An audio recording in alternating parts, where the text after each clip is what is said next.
Hello guys, माझ्या second mini ब्लॉगमध्ये तुमचं स्वागत आहे। आज मकर संक्रांती स्पेशल मी ब्लॉग बनवत आहे। सो गाईज, आई बघा गाईज, आमच्या नानाच्या बर्थडेनं नानाला उचलले सिलेंडर लावला आणि आई बघा कशी वाकून वाकून बघते ना। इथं बसले नानी, आमची लाज वाटते नानीला। सो गाईज, आता मी चालले वरती, तर वरती पुरणपोळ्या करत असतील नानी बिनीच्या सगळ्या। आणि इकडे बघा ही पुरणपोळ्या करते आणि मी चालले आता डबल वरती। अजून एक नानी आमची ती चुलीवर पुरणपोळ्या करते, दाखवते चला म्हणून बघा। नानीला वाटत तिला तो व्हिडिओ नको काढून। बाबू बघा असं केक खाते, काल बर्थडे होता तर आता काय बोलायचं त्याला, आता हसतं बघा कसं।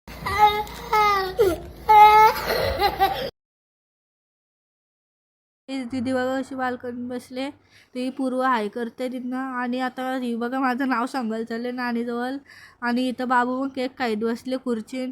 काय बोलायचं आता। तर गाई जानून रिया आले तिलबुल वाटून बघा। गाईज, आता आपण भेटू नंतर नेक्स्ट ब्लॉगमध्ये। फुल ब्लॉग नक्की चल मकर संक्रांतीचा लाईक करा, शेअर करा आणि सबस्क्राईब करा। थँक्यू।